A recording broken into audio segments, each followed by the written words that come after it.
Assalamualaikum warahmatullahi wabarakatuh. Salam sejahtera buat kita semua. Jumpa dalam wawancara eksklusif Warta Kota Network tribunbekasi.com dan juga Tribun News. Pada kesempatan kali ini kita akan melakukan wawancara secara eksklusif dengan Ketua KPU Kabupaten Bekasi, Bapak Ali Ridho yang juga baru ya, belum lama dilantik sebagai Ketua KPU Kabupaten Bekasi. Sebelumnya gimana Bang kabarnya? Abang atau Akang? Abang aja, karena saya Betawi Mas. Oh Betawi ya? Iya, Bekasi asli. Abang lebih enak. Gimana kabarnya ini? Kabarnya baik Bang. Ini kan kegiatan. Baru 30 Oktober ya kemarin? 30 Oktober kemarin 2023 kita dilantik sebagai Ketua KPU bersama 4 komisioner lainnya ya. Ini kan terbilang di tengah perjalanan tahapan pemilu 2024 dan sebelum masuk nanti ada pertanyaan-pertanyaan yang nanti sahabat Tribun Bekasi ingin tahu nih, untuk awal perkenalan dulu gitu kan. Ini kita kan hanya tahu sebagai Ketua KPU baru. Sebelumnya itu kegiatan lainnya apa, atau emang sempat jadi PPK dulu, PPS biasanya atau seperti apa gitu kan. Siap, terima kasih Mas. Selamat siang, salam sejahtera buat kita semua. Terima kasih untuk rekan-rekan media dari Tribun Warta Kota ya. Yang sudah bisa bersilaturahmi ke kantor kami KPU Kabupaten Bekasi. Kalau dilihat dari tracking masa lalu ke saya khususnya, menjadi penyelenggara dari 2004 Mas. Jadi 2004 baru pertama masuk kuliah, saya sudah berkecimpung menjadi petugas data entry waktu itu yang berlokasi di Muara Gembong. Kalau 2024 dulu ada petugas data entry yang diperbantukan dari kampus. Oh iya. Jadi kita terlibat dalam proses rekrutmen membantu kegiatan pemilu pada 2004 pada waktu itu. Kurang lebih hampir 1 bulan lah, 30 hari di Muara Gembong. Itu serangkaian kegiatan rekapitulasi, tentunya bukan hal kegiatan yang lainnya. Kita diperbantukan untuk memformulasikan hasil rekapitulasi yang dulu basisnya kalau tidak salah menggunakan aplikasi Situng namanya. Ya, kemudian beranjak ke tahun-tahun berikutnya setelah pasca selesai kuliah di kampus salah satu universitas swasta yang ada di Bekasi. 2007 di akhir sudah terlibat langsung ke dalam panitia pemilihan kecamatan Mas. 2007, 2008 kalau dulu kan sistemnya nggak langsung seperti sekarang ya. Dulu itu per tahun dilaksanakan, belum keserentakan kayak sekarang. 2007, 2008, 2009 terus mengikuti kegiatan menjadi panitia pemilihan kecamatan. Dan menemui titik buntu karena sudah tidak boleh menjabat 2 kali berturut-turut Mas, sehingga kita banting setir menjadi panwas kecamatan pada waktu itu. Pada waktu 2018 ya kan, 2018 menjadi panitia pengawas kecamatan sampai selesai ada rekrutmen saat itu. Setelah selesai di tenaga ahli KPU RI. Nah, proses rangkaian yang kami lalui akhirnya diberi kesempatan untuk menjadi tenaga ahli KPU RI pimpinan di Biro Teknis Penyelenggaraan. Diturunkan SK pada bulan Mei 2022 sampai kemarin di bulan Juni 2023 kita ikut seleksi. Sambil berjalan TA nih ya. Sambil berjalan TA ikut seleksi di bulan Juni 2023, Juli sampai Oktober. Harusnya kita dilantik di tanggal 7 Oktober Mas. Karena akhir masa jabatan kami khususnya Kabupaten Bekasi selesai di 7 Oktober. Karena beberapa hal pertimbangan dari KPU RI sehingga hal itu dimundurkan menjadi tanggal 30 Oktober. Di 2023 resmi kami berlima bersama 4 rekan yang lainnya itu dilantik. Harusnya udah menelusuri banyak dari kegiatan apa terkait pemilihan umum ya, penyelenggara pemilu itu ya. Maksud karena ini kan dari ketua sama komisioner kalau di Kabupaten Bekasi ini kan ibaratnya baru semua istilahnya ya, baru bukan apa komisioner lama dan tapi dengan tadi dijelaskan, dipaparkan ketuanya ini sudah memiliki bekal yang sangat inilah sangat cukup lah lumayan cukup.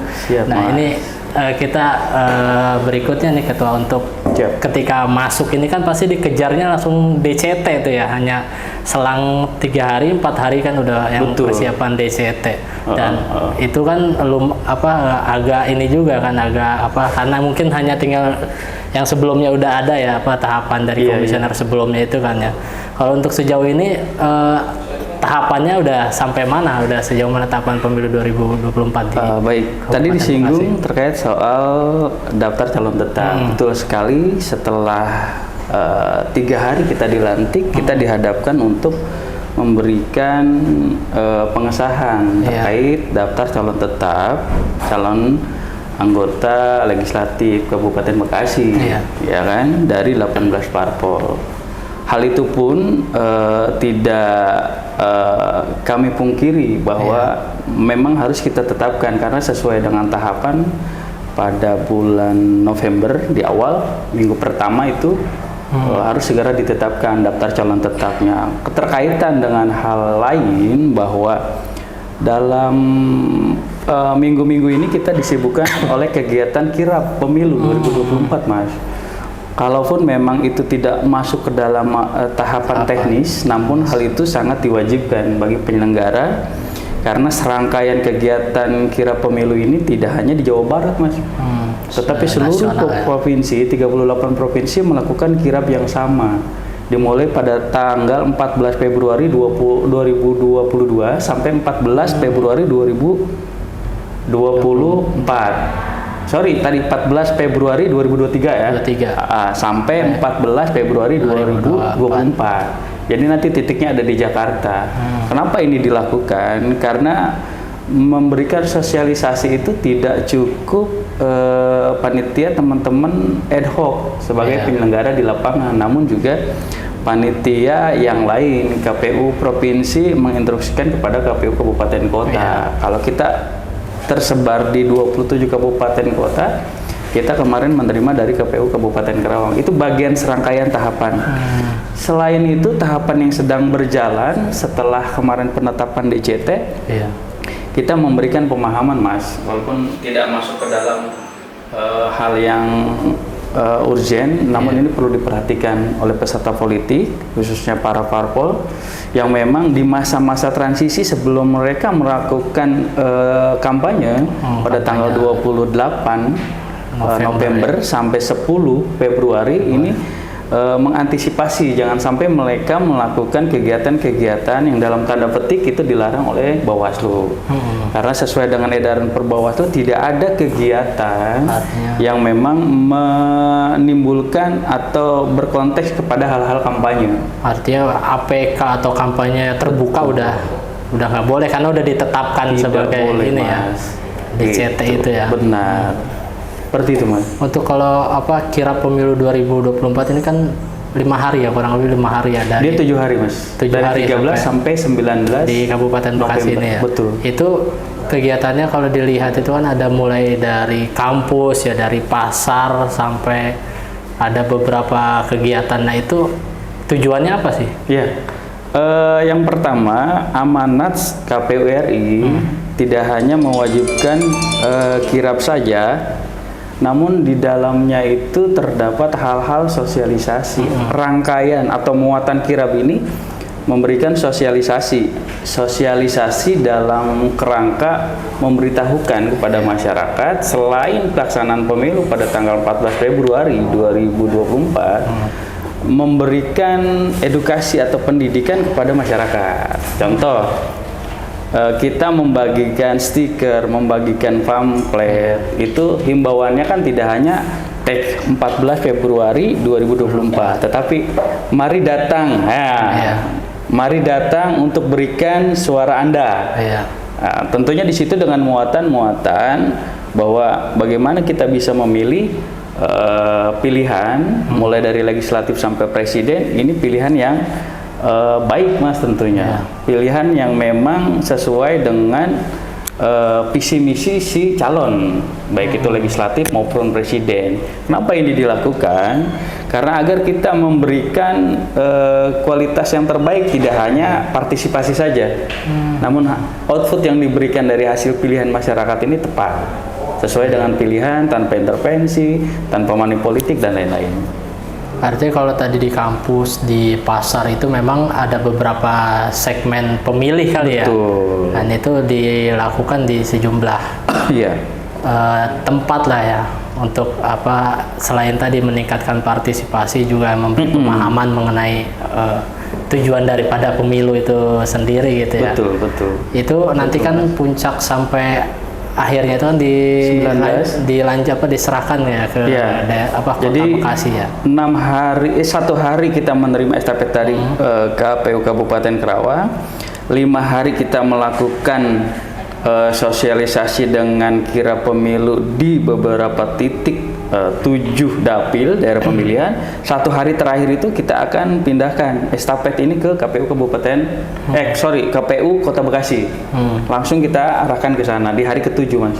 Sejauh ini kegiatan kira pemilu itu seperti apa? Antusiasme dari mahasiswa atau masyarakat ketika datang? Kita melibatkan dari rangkaian 5 hari tersebut, selain kita melibatkan masyarakat, tentunya ke teman-teman pemilih pemula Mas. Yang berada di salah satu kampus atau universitas yang ada di wilayah Bekasi. Karena kalau dari data yang kita punya, saya singgung sedikit tentang data ya Mas. Daftar pemilih tetap, saya sudah mencatat karena memang ini sudah ditetapkan. Daftar pemilih tetap ada 2.200.209 pemilih. 2.200.209 pemilih yang di kategori laki-laki 1.100.391 dan perempuan 1.098.818. Nah, konteksnya bahwa kenapa sasaran kita adalah para pemilih pemula, karena kalau lagi untuk pemilih pemulanya berapa itu? Pemilih pemulanya yang sudah kita catat ini usia 17 sampai 24, generasi Z berarti ya Mas? Masuknya Gen Z ya. Itu ada 413.144. Lumayan ya. Kalau kita persentasekan sekitar 18,7 Mas. 18,77%, angka yang sangat luar biasa di si pemilih pemula. Kemudian setelah pemilih pemula ini ada pemilih milenial yang usia rentangannya itu kan 25 sampai 39. Itu ada sekitar 743.216 atau kita persentasekan 33,77%. Artinya apa? 2 kali lipat dari jumlah si pemilih generasi Z dengan generasi milenial, ya kan, 17 dengan 33. Oleh karena itu, makanya tadi sasaran kita masuk ke dalam kampus, bagian tidak terpisahkan ke titik-titik sosial di pasar, ya karena kita melihat bahwa tidak hanya generasi milenial yang ada di pasar, namun usia 40 sampai 55 pun ada di situ Mas. Dan dia nggak kalah banyaknya juga, hampir sama persis dengan generasi milenial. Ini totalnya ada 748, hanya beda 5.000 antara milenial usia 40 ke sampai 55. Iya, jadi itu cuma selisih 5.000. Tadi berapa yang usia Gen X ya bahasanya itu kan, yang usia 40 ke atas itu? 40 ke atas itu 34%, 748.000 Mas. Dari 2.200.209. Makanya sasaran itu pasar itu tadi. Sasarannya pasar, karena konteksnya bahwa mencari orang untuk berkumpul, kita memberikan sosialisasi itu efektif di pasar Mas. Kalau di jalan kan orang lewat aja, di PT kita juga nggak mengganggu, takut mengganggu tentang kegiatan kerjaan. Makanya di pasar, ruang lingkupnya kan orang berganti-ganti Mas. Gitu. Dan juga dari data DCT ya, caleg yang udah ditetapkan itu ternyata caleg Gen Z ini lumayan banyak gitu kan. Kurang lebih kalau nggak salah itu 76 udah saya lihat, sempat lihat datanya dari Gen Z. Se-Indonesia? Enggak, di Karawang. Oh, di Karawang. Karawang 76 saya. Oh, banyakan dia ya di Bekasi. Generasi Z. Enggak di Kabupaten Bekasi, maksudnya di Kabupaten. Ada 76, saya sempat ada beritanya juga di portal KPU tuh. 76%? 76 orang. Oh. 76 orang, bukan 76%. Siap. Itu kan artinya ini udah keterlibatan bukan buat partisipasi memilih aja, tapi sampai ikut jadi peserta pemilu gitu kan. Oh, peserta ya, si calon ya. Nah, si calonnya ini ada kan 76 orang. 76 orang ini. Biasa. Dan termasuk ini Gen Z ini kan jadi rebutan suara bagi para calon ini ya. Tapi kan balik lagi PR-nya kan. Bagaimana dia mau gitu bangun pagi-pagi atau bangun ini untuk datang ke TPS gitu kan. Tapi saya berpikir gini Mas, kenapa lebih banyak dibanding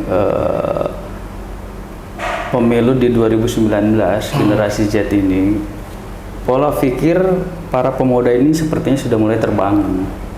Bagaimana dia ingin menyampaikan aspirasinya tidak hanya duduk di bangku luar legislatif, namun keterlibatan mereka menjadi peserta politik ini cukup diacungkan jempol. Karena di usia muda seseorang yang sudah berani mewarnai dirinya dengan salah satu partai atau peserta politik ini kan luar biasa kan. Mereka berani menggaransi dirinya untuk ikut memberikan kontribusi nyata terhadap apa yang mereka nanti sampaikan lewat masukan, lewat aduan masyarakat yang dititipkan ke mereka, ya kan? Makanya di angka itu bahwa mudah-mudahan di Kabupaten Bekasi puluhan orang dari generasi Z yang berani mencalonkan ini akan dilihat, akan dicontoh oleh pemuda yang lain. Kalau konteksnya bahwa bangunnya seperti apa, saya berpikir bahwa kalau calonnya sahabat muda yang tampil, saya berpikir bahwa si pemilih muda pun akan ikut, ya kan, akan ikut membantu atau ikut memberikan support sistem antar pemuda, si pemilih dengan si peserta, salah satunya keterwakilan pemuda. Bukan dari para peserta dari yang Gen Z ini, para peserta yang tua-tua juga berebut suara Gen Z kan sekarang ini kan. Karena itu tadi 18% ya, lumayan 18,77 lumayan banyak, dan itu sudah apa aja sih yang dilakukan untuk terus mengajak Gen Z ini memilih atau menyalurkan hak suaranya ini kan? Iya. Selain kita memberikan sosialisasi di kampus-kampus, tentunya kita juga memberikan edukasi melalui kemarin bekerjasama dengan Kesbangpol, salah satu dinas yang ada di Kabupaten Bekasi. Kita sampaikan juga sosialisasinya di situ pelajar Mas. Iya. Yang pelajar juga kan konteksnya mereka ada yang berusia 17 tahun. Kemudian kita sadur atau kolaborasi dengan Dewan Masjid Indonesia yang konteksnya orang berpikir bahwa Dewan Masjid itu tua-tua, ternyata banyak juga yang muda Mas. Usia rentan 35 sampai 55 ada. Ya, artinya kan kalaupun dalam tanda petik tidak masuk dalam generasi Z, dia masuk generasi milenial kan, untuk bisa memberikan pemahaman di situ, kemudian mentransformasikan apa yang dia dapat itu kepada tempat-tempat khusus yang dia bertugas di mana, di wadah Dewan Masjid Indonesia itu. Ada cara berbeda karena kan ini enggak apa, kalau Gen Z ini kadang males formal gitu kan. Benar. Harus dengan kemasan buat dia mau ikut gitu ya. Betul sekali. Ini kalau untuk tingkat partisipasi pemilu di tahun lalu di Kabupaten Bekasi ini kan cukup lumayan ya. Betul. Dibandingkan bahkan lebih target nasional. Nah, untuk di 2024 ini seperti apa, targetnya berapa dan berapa gitu yang ditargetkan, atau apa harus di atas nasional lagi? Bahkan sebenarnya tinggal dikit dari target nasional ya, kalau nggak salah target nasional itu 82 ya di kabupaten. Target nasional itu kemarin 77%. 2024 tahun 2019. Tapi kita memperoleh di 2019 itu 81% lebih ya. Iya. Artinya hampir 4% melampaui dari harapan nasional. Hari ini kita akan memastikan dengan serangkaian kegiatan yang ada, teman-teman lakukan di lapangan, termasuk penyelenggara ad hoc, apalagi dengan adanya kirab 7 hari ini mudah-mudahan bisa mendongkrak, mentabulasi angka partisipasi ini melebihi dari angka itu. Usaha ikhtiar maksimal kita ya Mas sebagai penyelenggara. Karena apa? Keberhasilan pemilu tidak hanya dilihat dari produk apa yang dihasilkan para legislator ataupun calon yang terpilih. Namun partisipasi pemilih juga akan membuktikan kesadaran kita untuk bisa memberikan pilihan sesuai dengan hati nurani tanpa ada paksaan apapun, sehingga ini adalah dampak yang baik antara hasil pilihan kemudian partisipasi ditingkatkan. Mudah-mudahan bisa melampaui lah di angka 81% ke atas. Kalau target nasional 2024 berapa persen? Saya sempat baca 82% ya. Oh gitu ya? Artinya kan kalau dari 82% juga hanya cuman berapa persen lagi Mas gitu kan dari 81. Ya artinya upaya kita, kalau targetan hal yang wajar ya Mas. Orang memberikan targetan, namun usaha ikhtiarnya dari teman-teman penyelenggara, kami sebagai KPU Kabupaten maupun teman-teman ad hoc, upayanya jangan sampai turun dari 81 acuan di 2019. Jangan sampai turun aja. Minimal kita bisa standar ataupun memenuhi targetan dari nasional 82 aja sudah bagian yang luar biasa. Syukur-syukur bisa lebih dari itu Mas. Pak Ketua, ini kan di Kabupaten Bekasi beda heterogen lah istilahnya mungkin dari segi penduduk, jumlah penduduk. Urban ya. Urban juga kan luas wilayah juga yang cukup lumayan luas lah ya. Terus juga ada yang penduduk pesisir, penduduk perkotaan, bahkan penduduk yang masih di kampung-kampung gitu kan. Itu ada cara sendiri sih nggak sih, strategi sendiri yang dilakukan atau yang diarahkan ke setiap PPK yang ada di wilayah dalam cara bersosialisasi untuk peningkatan partisipasi? Iya, betul sekali Mas. Dari jumlah penduduk 3 juta lebih, kemudian tercatat menjadi daftar pemilih tetapnya 2.200.209.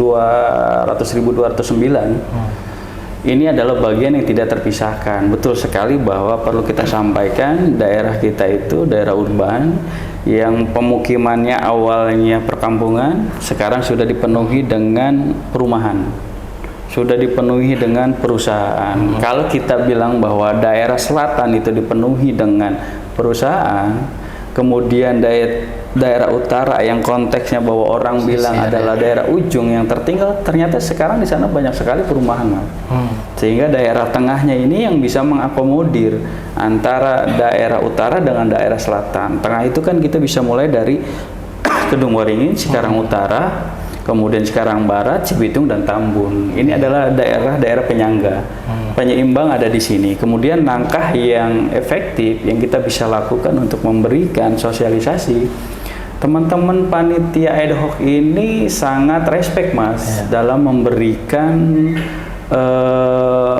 sosialisasi terkait pemilu di 2024. Bentuknya mereka kemarin terakhir itu melakukan kegiatan pemilu damai bersama stakeholder di Muspika masing-masing, ya kan, dengan melibatkan tokoh, dengan melibatkan pelajar, dengan melibatkan yang lainnya yang terkait, sehingga ini satu desain mereka untuk mempublikasikan bagaimana pesan ini bisa tersampaikan ke mereka. Itu adalah bagian terkecil ya Mas. Belum lagi kegiatan-kegiatan yang mereka lakukan di tempat lain untuk memberitahukan bahwa pelaksanaan pemilu di 14 Februari 2024 itu akan dilaksanakan. Seperti itu. Pak Ketua, ini kan sering kali juga kadang kita juga di warung kopi atau lagi biasa di masyarakat tuh sering kali ngedengar, ngapain kita milih, sama-sama aja kerja mencari duit sendiri gitu, mau siapa dan ngapain. Nah itu gimana tanggapannya, dan untuk orang-orang yang seperti itu apa di pencerahannya gitu? Ya, siap Mas. Setiap orang memiliki pandangan yang berbeda terkait tentang pemilu. Untuk negara demokrasi bahwa pemilu ini kan dijadikan satu wadah ya Mas, untuk mereka bisa menyampaikan pesan, menyampaikan maksud dan tujuan lewat wadah ini. Bagi seseorang yang memiliki pola pikir demikian, saya pikir tidak ada yang salah. Hak mereka berpikir untuk mengungkapkan atau menerjemahkan sesuatu itu biasa-biasa saja. Cuma paling tidak perlu kita garis bawahi bahwa kesadaran tidak hanya tadi yang di awal saya sampaikan hanya memilih.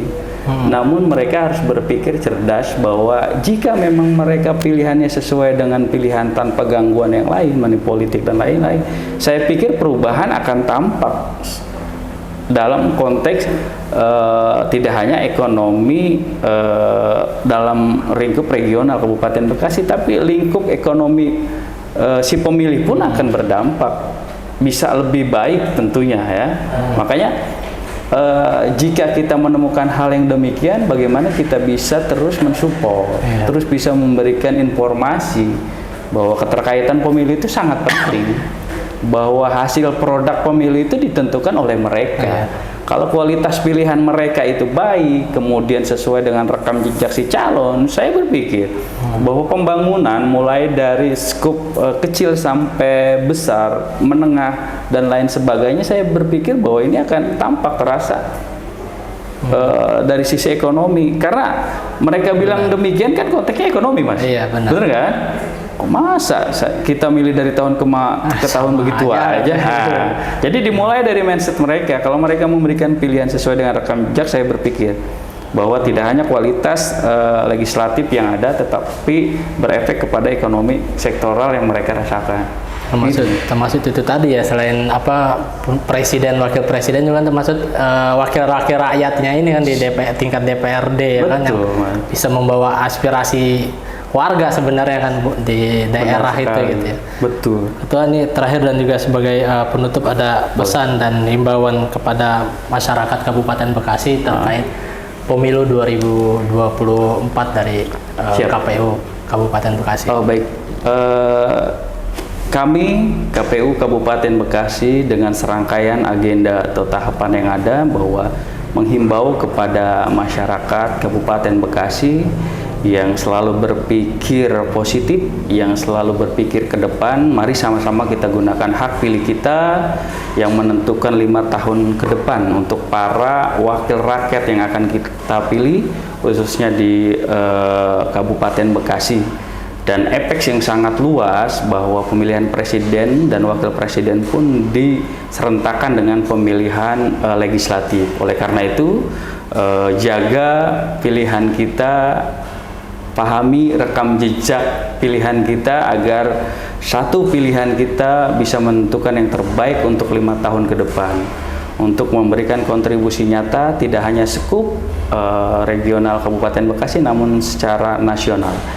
Hal itu juga menitik beratkan kepada bagaimana kita bisa berpartisipasi, memberikan pemahaman kepada teman-teman kita, kerabat kita, untuk jangan lupa datang pada tanggal 14 Februari tahun 2024. Mari sama-sama kita buktikan bahwa kita mampu, kita bisa untuk kemakmuran Kabupaten Bekasi dengan pilihan yang cerdas. Seperti itu, Mas.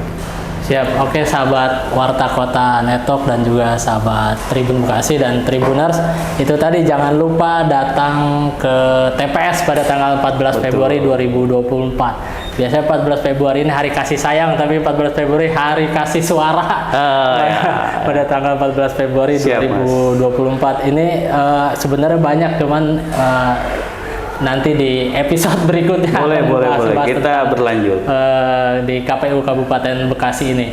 Baik sahabat Tribun Bekasi, demikian wawancara eksklusif pada kesempatan kali ini. Sampai jumpa di episode berikutnya bersama KPU Kabupaten Bekasi. Assalamualaikum warahmatullahi wabarakatuh. Assalamualaikum warahmatullahi wabarakatuh. Jangan lupa subscribe ya.